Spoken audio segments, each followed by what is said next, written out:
میں آپ کے سامنے کوئی تبلیغی جماعت کی دعوت نہیں دے رہا ہوں. تبلیغ کوئی جماعت نہیں ہے، یہ کوئی فرقہ نہیں ہے، یہ کوئی تحریک نہیں ہے. تبلیغ ایمان کو سیکھنے کا کام ہے، اللہ رسول کے عشق و محبت کو سیکھنے کا کام ہے. اس کو سیکھو اور پھرو. تمہارے علاقے کے عجیب لوگ ہیں جو ہمیں ہی کہتے ہیں یہ رسول کو نہیں مانتے. کیسے تم عجب بادشاہ لوگ ہو، اتنے ظلم کی باتیں کرتے ہو، اتنے ستم ڈھاتے ہو.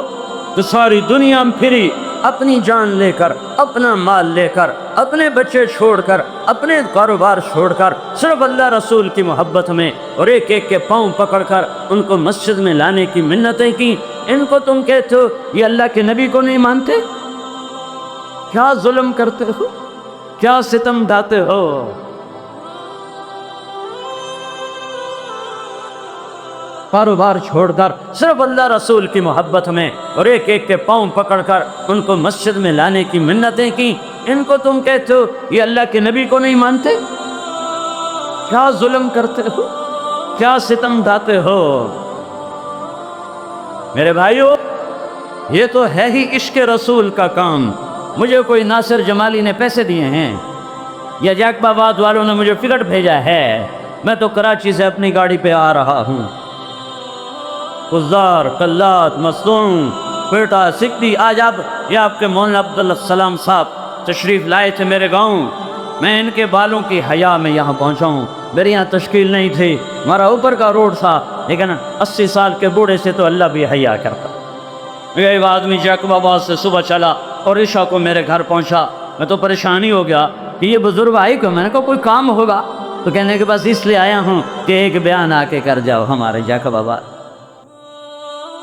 ان کے بالوں کی حیا میں آیا. تبلیغ تو وہ پیغام ہے جو پوری دنیا کے انسانوں کے پاس، اور انہیں کہو لوگو اللہ اس کے رسول کے غلام بن جاؤ. ہم تو دعوت دے رہے ہیں اللہ رسول کی غلامی کی، اور ان کو ہی جیکب آباد والے کہتے ہیں یہ تو نبی کوئی نہیں مانتے. کس کو مانتے؟ کس کی دعوت دے رہے ہیں؟ یہ حلیہ تمہیں کس کا نظر آ رہا ہے؟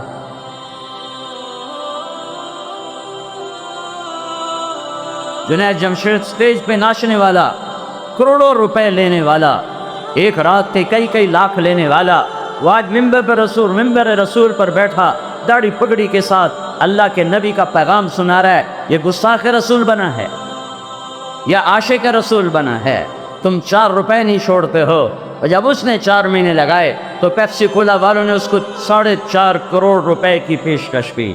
4.5 کروڑ روپے لے لو اور 10 گانے گا کے دے دو، داڑھی صاف کرا دو، اور 4.5 کروڑ روپے لے کر ہمیں ایک کیسٹ بنا دو، پھر توبہ کر لینا، داڑھی رکھ لینا.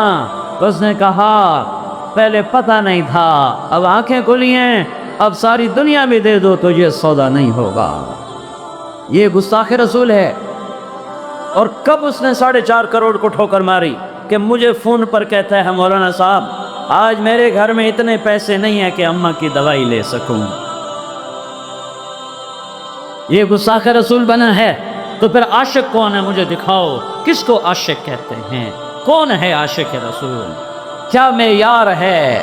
اگر یہ تو بن گیا وہابی اور یہ بن گیا گستاخ رسول جس نے 4.5 کروڑ چھوڑے، اور گانے والے کیا کچھ نہیں کرتے. تمہیں نہیں پتا موسیقی کی دنیا میں کیا کچھ ہوتا ہے. وہ سب کچھ بھی چھوڑا، اور گانا بھی چھوڑا، اور کمائی بھی چھوڑی، اور کروڑوں کو لات بھی ماری، اور گھر میں 100 روپیہ نہیں ہے ماں کی دوا کے لیے. اگر یہ گستاخ رسول ہے تو مجھے دکھاؤ عاشق ہیں کون سے. اتنے اندھے تو نہ بنو، اتنے بہرے تو نہ بنو کہ سنی سنائی پہ چل پڑو. میرے بھائیو، میں دین کا پیغام لایا ہوں، میں اللہ اس کے رسول کا پیغام لایا ہوں کہ اللہ کے غلام بنو، اس کے محبوب کے غلام بنو. یہ تبلیغ اس کو سیکھنے کی محنت ہے. کرو گے اللہ تمہیں چمکائے گا، نہیں کرو گے تو موت ہم سب کو اللہ کے دربار میں جمع کر دے گی. پھر ہر آدمی اپنا کیا دیکھ لے گا. اقرا کتابک کفا بنفسک الیوم علیک حسیبا. میرے نبی کی آخری وصیت ہے نماز نہ چھوڑنا، نماز نہ چھوڑنا، توحید کا دامن نہ چھوڑنا. پکارنے کے لیے صرف اللہ ہے، مدد کے لیے صرف اللہ ہے. نیند سے پاک، اونگ سے پاک، اور دوسرا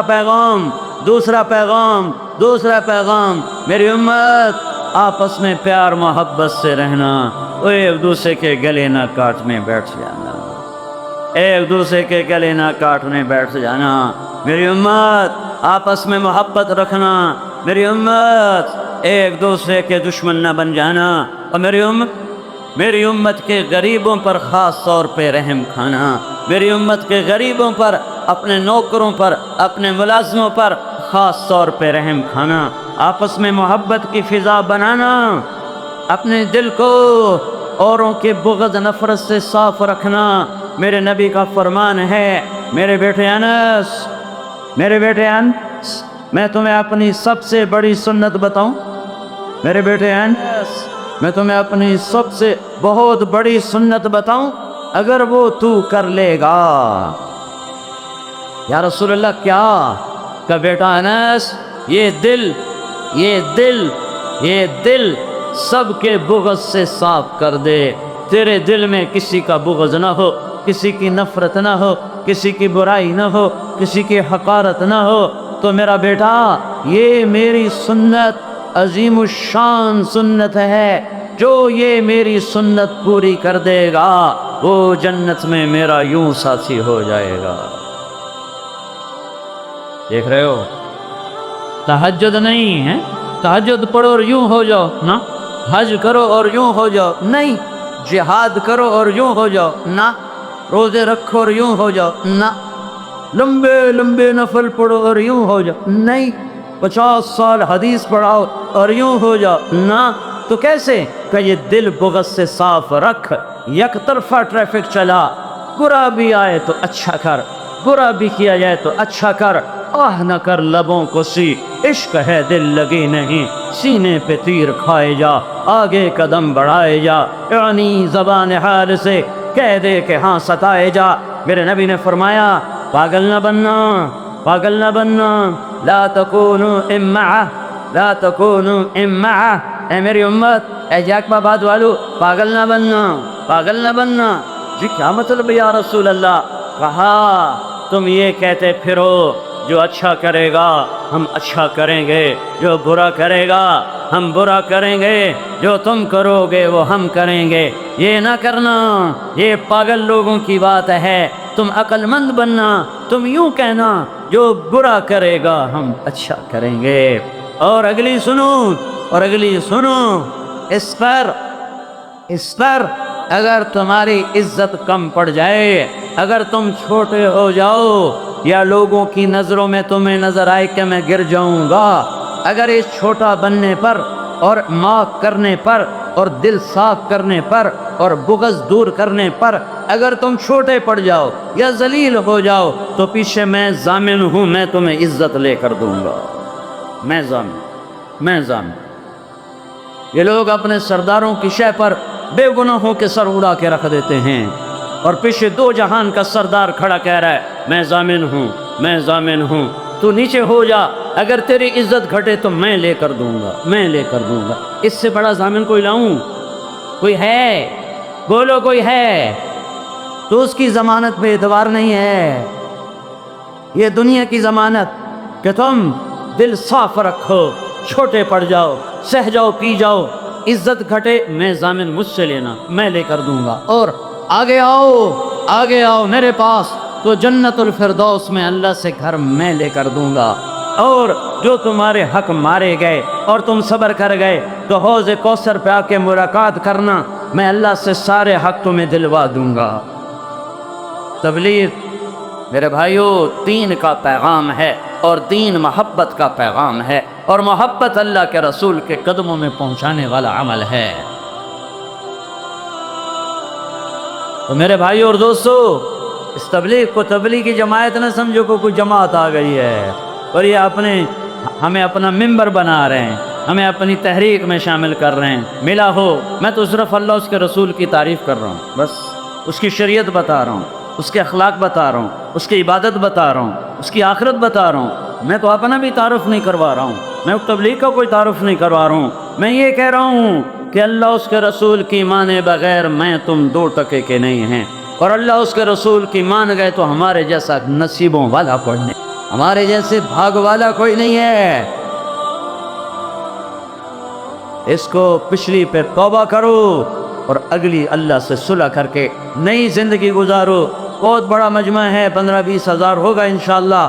تم سب اپنے اللہ کے دربار میں آج توبہ کرو اور اپنے اللہ سے صلح کرو اور اس کے رسول سے صلح کرو کہ یا اللہ پچھلی معاف کر دے، اگلی تیری مان کر چلیں گے۔ یہ تبلیغ کا کام، اس ایمان کو سیکھنے کی محنت، اس محنت کو لے کر دنیا میں پھرنا، یہ ختم نبوت کی محنت کہ دنیا کے 6 بر اعظم کے انسانوں میں کوئی کلمے کے بغیر نہ مرے، کوئی بغیر کلمے کے نہ مرے۔ اگر کلمے کے بغیر مر گیا تو ہمیشہ کی جہنم کا شکار ہو گیا۔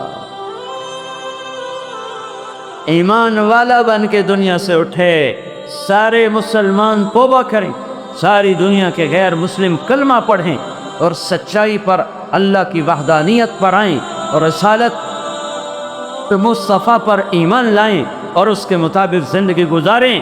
یہ تبلیغ کا کام ہے، یہ تبلیغ کی محنت ہے۔ اس کے لیے لوگ جانیں لگا رہے ہیں، مال لگا رہے ہیں، کوئی چندہ نہیں، کوئی اپیل نہیں، کوئی نذرانہ نہیں، کوئی ہدیہ نہیں۔ فقیر بھی چل رہے ہیں، غریب بھی چل رہے ہیں، مالدار بھی چل رہے ہیں۔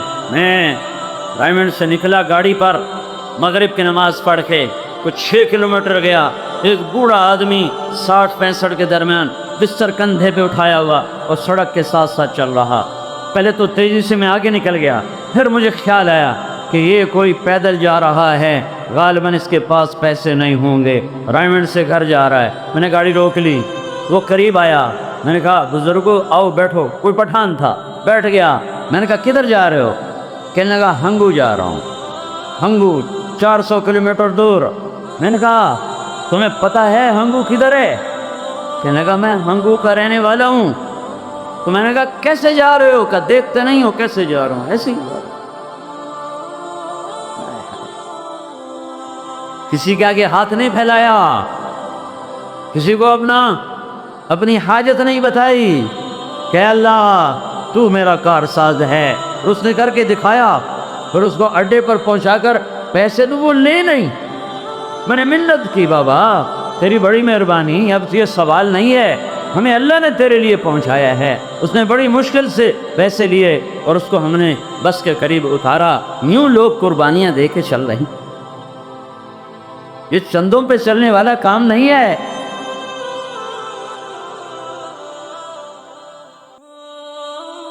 لوگ اپنی جان مال کے نذرانے دے کر پوری دنیا میں اللہ کا پیغام پہنچا رہے ہیں۔ آپ بھی نیت کرو اللہ کے پیغام کو دنیا میں پہنچانے کی اور اللہ سے صلح کی۔ تو نیت کرتے ہو سارے؟ آج توبہ تو کر لیں، کیا خیال ہے؟ کوئی ناجائز بات تو نہیں نا؟ تو ایک دفعہ کہہ دو یا اللہ میری توبہ، ایک دفعہ پھر کہہ دو یا اللہ میری توبہ، ایک دفعہ پھر کہہ دو یا اللہ میری توبہ۔ میں رات سبی میں تھا، اس سے تھوڑا مجمع تھا، تو میں آخر میں توبہ کراتا ہوں۔ آپ سب نے ماشاءاللہ کہا، کہہ دیا نا، سب نے دل سے بھی کہہ دیا نا، میرے کہنے پر تو نہیں ہے نا؟ اب تو اللہ کی قسم پہلے بشارت سنو، تم جتنے بیٹھے ہو 15 سے 85 سال والے، تم سب ایسے ہو جیسے ابھی ماں کے پیٹ سے نکلے ہو، تمہارے سب گناہ معاف ہو، اور تم ایسے جیسے ابھی ماں کے پیٹ سے نکلے ہو۔ اور میں اللہ پہ قربان جاؤں، جب کسی کو منانا ہو نا تو ایک دفعہ پسینہ آ جاتا، پسینہ آیا۔ میں نے اپنے ماں کی کوئی گستاخی نہیں کی، اپنے بچے کو 2-4 تھپڑ مار دیے، تو میری ماں دادی ہونے کے ناطے میرے اوپر ناراض ہوگی۔ میرا کوئی ماں کی شان میں کوئی گستاخی نہیں کی، تیری بخشش کوئی نہیں، تیری توبہ نہیں، تو نے زندگی تباہ کر دی، تو نے ظلم کیے، تو نے یہ کیا، تو نے وہ کیا، اب بڑھاپے میں قدر جا رہا ہے، تیری کوئی توبہ نہیں۔ اور آسمان سے آواز آ رہی، آجا آجا، میں تیرے انتظار میں کھڑا ہوں۔ من تقرب الی تلقیتہ من بعید، جو توبہ کرنے میری طرف آتا ہے میں آگے بڑھ کے اس کا استقبال کرتا ہوں۔ تو سارے مجمع نے توبہ کر لینا بھائی، پکی توبہ کی ہے، ہاں، وہ گھبرانے کی بات نہیں۔ اگر ٹوٹ جائے تو پھر دوبارہ کر لینا، پھر ٹوٹ جائے پھر دوبارہ کر لینا، چونکہ ایک واحد ہستی اللہ ہے جس کے دربار میں جتنی دفعہ معافی مانگو گے نا اتنی دفعہ خوشی سے معافی ملے گی۔ اور ہر جگہ ایسا نہیں ہو سکتا 2-4 دفعہ کے بعد ماں بھی کہے کہ دفعہ ہو جا، تو نے تو میرا دل ہی دکھا دیا ہے۔ اللہ پاک کیسا ہے؟ معاف۔ یا اللہ معاف، تو کہتے جاؤ معاف۔ اب ایک اللہ کا حق ہے، اس میں نماز سب سے اوپر ہے، نمازیں زندہ کرو، پچھلی قضا تھوڑی تھوڑی کر کے ادا کرو، زکوٰۃ نہیں دی تو حساب لگاؤ، عشر نہیں دیا حساب لگاؤ، تھوڑا تھوڑا کر کے دیتے جاؤ، روزے نہیں رکھے سردیوں میں قضا کرتے رہو، اور روزے آنے والے روزے پورے کرو۔ اللہ نے حج فرض کیا ہے، حج کی نیت فرماؤ اور اللہ کے گھر کی زیارت کرو، یہ تو اللہ کا حق ہے، یہ آسان ہے۔ پھر بندوں کا حق ہے، ماں باپ کی نافرمانی کی ہے پاؤں پکڑ لو، بیوی کا دل دکھایا ہے، میرے نبی کا فرمان ہے بہترین مسلمان وہ ہے جو بیوی سے اچھا سلوک کرتا ہو، اور آپ نے فرمایا میں سب سے اچھا سلوک کرتا ہوں اپنی بیویوں کے ساتھ، اور میرے نبی نے فرمایا بہترین صدقہ وہ ہے جو آدمی اپنے بیوی اور بچوں پہ خرچ کرتا ہے۔ تو اپنے گھر کے حقوق ہیں ان کو پورا کرو، بہنوں کے حقوق ہیں انہیں پورا کرو۔ میں سارا علاقہ پوچھتا آیا ہوں، تمہارے علاقے میں پہلی دفعہ آیا ہوں لیکن سندھ میں کئی دفعہ آیا ہوں، سندھ، پنجاب، بلوچستان، سرحد، کہیں بھی کوئی بہنوں کو حصہ نہیں دیتا، سارا حصہ بیٹے خود کھاتے ہیں، وہ غریب کی اولاد ہو یا وہ مالدار کی اولاد ہو، بہنوں کو کوئی حصہ نہیں دیتا، سارا خود کھاتے ہیں۔ اور میرے نبی نے فرمایا جس کو اللہ نے 2 بہنیں عطا فرمائیں اس نے اپنی بہنوں کو باپ کی وراثت میں سے حصہ دیا، پھر ان کی شادی کی، پھر شادی کے بعد ان کا حال پوچھتا رہا تو اس پہ جنت واجب ہو گئی۔ اور تم لوگ کہتے ہو ہماری جائیداد دوسرے گھر کیوں جائے؟ ہماری، تمہاری کب ہے؟ تمہاری کب ہے؟ تمہارے باپ کی تھی، اس کی کب ہے؟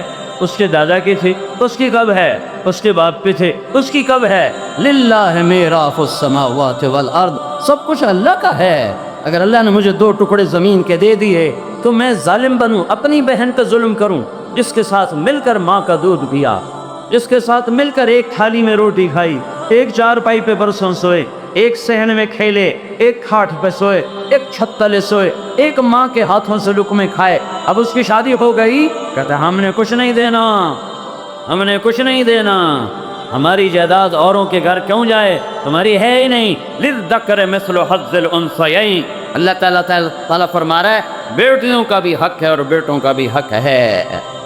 تم کہتے ہو ہمارا حق کھا گئے تو تم تو بہنوں کا حق کھا کے بیٹھو، تم سے مراد سارا پاکستان ہے، تم نہیں، سارا پاکستان۔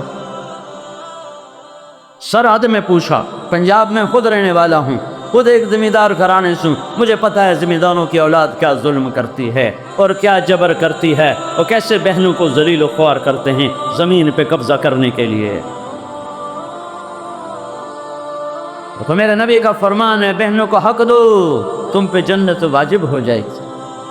وہ ہمارے پنجاب میں کہتے ہیں ہم نے معاف کرا لیا ہے، ہم نے معاف کرا لیا ہے۔ ایک دفعہ ایک ذمہ دار بیٹھا تھا، اس نے میرا بیان سنا، وہ گیا گھر، اپنی بہن کو بلایا کہ بہن اپنا حصہ لے لے، وہ کہنے لگی میں نے معاف کر دیا۔ یہ معاف کرنا ہوتا تھا، اگر لیں تو بھائی مار کے رکھ دیتے ہیں، ایسا ذلیل کرتے ہیں کہ اس بیچاری کی زندگی حرام ہو جاتی۔ وہ کہنے لگے بھائی میں نے معاف کر دیا ہے، تو وہ کہنے لگا میں نے اس سے کہا میں تیرے نام کروا دیتا ہوں، اس کے بعد پھر تو اپنی خوشی سے مجھے واپس کر دینا تاکہ بات پکی ہو، کیونکہ معاملہ آخرت کا ہے۔ اس نے کہا ٹھیک ہے، تو کہنے لگا میں نے اس کا حصہ اس کے نام کروا دیا۔ 2-4 ہفتے گزرے تو میں نے کہا بہن اب پھر وہ واپس کرتی؟ وہ کہنے کہ بھائی میرے تو اپنے چھوٹے چھوٹے بچے، میرے تو اپنے چھوٹے چھوٹے بچے، تو یہ جتنے ہیں نا حق کھانے والے، یہ کہتے ہم نے معاف کرا لیا ہے۔ ہاں ہاں، تمہارا نبی تاکید کر رہا ہے، اللہ نے بہنیں دی ہیں ان کا حق دو، نہیں تو رزق حرام ہو جائے گا۔ میں نے اپنے استاد صاحب جن سے قرآن کی تفسیر پڑھی، میں ان کے پاس اپنے باغ کا شہد لے کر گیا، آم کے باغ۔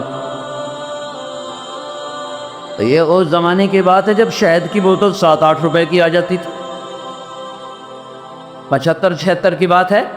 تو میں نے کہا حضرت میں یہ شہد آپ کے لیے لایا ہوں، تو مجھ سے فرمایا کہاں سے لیا ہے، کہاں سے لائے ہو؟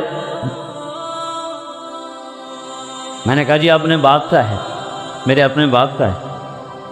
تو مجھ سے فرمانے لگے تیرے باپ نے اپنی بہنوں کو زمین میں سے حصہ دیا تھا، ایک شہد کی بوتل وہ بھی تو کہہ سکتے تھے ماشاءاللہ جزاک اللہ، سنتے نہیں مسجد ماشاءاللہ جزاک اللہ ماشاءاللہ جزاک اللہ، بہمیں چوری کرتے لے آؤ بہمیں گلہ بہم ماشاءاللہ جزاک اللہ ماشاءاللہ جزاک اللہ، تو وہ بھی کہہ سکتے تھے ماشاءاللہ جزاک اللہ ادھر رکھ دو۔ سوال میں سوچ بھی نہیں سکتا تھا یہ سوال کرے گا میرا استاد۔ کہنے لگے بیٹا تیرے ابا نے اپنی بہنوں کو زمین میں سے حصہ دیا تھا؟ میں نے کہا جی اللہ کا لاکھ لاکھ شکر ہے میرے ابا کی بہن ہی کوئی نہیں تھی، 2 ہی بھائی تھے،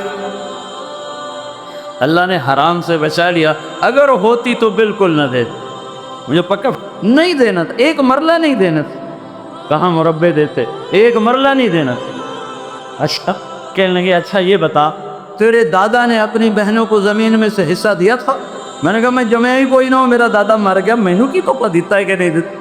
میں نے کہا حضرت جی وہ میرے پیدا ہونے سے پہلے والے سوال تو نہ کرو، مجھے کیا خبر دادے نے دیا تھا نہیں دیا تھا، میں نے تو دادے کو دیکھتی کوئی نہیں، لیکن یہ میں گارنٹی دے رہا ہوں میری پھپھی کوئی نہیں ہے، میرا صرف ایک تایا ہے اور ایک میرا ابا ہے، بس یہ 2 ہی بھائی ہیں، انہی کی وراثت اور جائیداد ہے۔ تو پھر ہنس پڑے، کہنے کا اچھا ادھر رکھ دو کہ کوئی منہ میں حرام لقمہ نہ چلا جائے، یہ میرے نبی کی معاشرت ہے، یہ حقوق العباد ہیں، یہ حقوق العباد ہیں۔ حامد مر گیا تو بیٹے ماں کو حصہ نہیں دیتے، ماں کا 4تھا حصہ ہے، 8واں حصہ ہے ماں کا، ماں کو دو، وہ تمہیں دعائیں دے گی، ماں کو روٹی نہیں پوچھتے۔ حامد کے مرنے کے بعد اولاد ہے تو اللہ نے ماں کا حصہ رکھا، اولاد نہیں ہے تو اس کو دگنا کر دیا ہے، 4تھا کر دیا ہے، اور اگر اولاد ہے تو پھر اس کو گھٹا دیا ہے، 8واں کر دیا ہے۔ کوئی نہیں دیتا، کوئی نہیں دیتا، یہ بھی میرے محبوب کی شریعت ہے، یہ بھی دین مصطفیٰ ہے۔ مجھے یہ رنج ہے نہ علماء بتاتے ہیں نہ یہ خطیب بتاتے ہیں، چھوٹے چھوٹے مسئلوں کو اپنا موضوع بنا کے تقریریں کر رہے ہیں، لوگوں کو معاشرت بتاؤ، یہ دین ہے جو میں بتا رہا ہوں۔ ایک ایک بات سن کر لوگ، اللہ کی قسم مجھے کتنے ملے لوگ جنہوں نے کروڑوں کی جائیداد اپنی بہنوں کو واپس کر دی، کئی مربوں کے حساب سے اپنی بہنوں کو واپس کر دیے کہ بہن پہلے پتہ نہیں تھا معاف کر دو، ماں کو حق دیا، لڑے ہوئے صلح کی ہے ایک دوسرے سے۔ اس مجمع میں جتنے آپ آئے ہوئے ہو تم ایک دوسرے کو تو جانتے ہو، یا مجھے جانتے ہو، یہ طارق جمیل ہے، میں تمہیں بالذات نہیں جانتا، اگر آپس میں لڑے ہوئے ہو تو صلح کر لینا، روٹھ دو تو مان جانا، میاں بیوی سے لڑے ہوئے ہو تو اس سے بھی جا کے صلح کر لینا۔ میرے نبی کا، میرے اللہ کا فرمان ہے، میاں بیوی لڑ پڑیں پھر صلح کر لیں تو میں ان کے پچھلے سارے گناہ معاف کر دیتا ہوں۔ تم نے نماز پہ گناہوں کی بخشش تو سنی ہوگی، یہ عجب کام آپ کو بتا رہا ہوں، میاں بیوی آخر ہو جاتی ہے لڑائی تو اگر صلح کر لو تو پچھلے سارے معاف۔ اور ایک اور بتاؤں، شیطان روزانہ کچہری لگاتا ہے، پھر اپنے شیطانوں سے پوچھتا ہے کیا کر کے آئے ہو، تو کہتا ہے جی نماز نہیں پڑھنے دی، کہ بیٹھ جا، یہ کوئی کام نہیں کیا۔ تو کہتا ہے میں نے شراب پلائی، کہتا کچھ نہیں، بیٹھ جا۔ یہ کہتا ہے جی میں نے رشوت دلائی، کہ بیٹھ جا، کچھ نہیں۔ جی میں نے سود کھلایا، کہ کچھ نہیں۔ زنا کرایا، کچھ نہیں۔ پتھر کی پوجا کروائی، کہ کچھ نہیں۔ اتنے بڑے بڑے گناہ، کہتا کچھ نہیں، کچھ نہیں۔ ایک لنگڑا پیچھے سے کالا شیطان کھڑا ہو کر کہتا ہے حضور میں نے میاں بیوی کو لڑایا۔ کہتا شاباش میرا بیٹا، کام تو کر کے آگے آ جا، آگے آ جا۔ اس کو مجمع سے آگے بلا کر سب کے سامنے گلے لگاتا ہے، پھر اپنے پاس بٹھاتا ہے، پھر کہتا ہے کم بختو، اور بے نمازی کی غفلت اس کی ذات کے ساتھ، زانی کا زنا اس کی ذات کے ساتھ، میاں بیوی کی لڑائی خاندانوں نسلوں میں نسلیں برباد کرنے آیا ہوں، صرف فرد نہیں، میرا کام نسلیں برباد کرنا ہے۔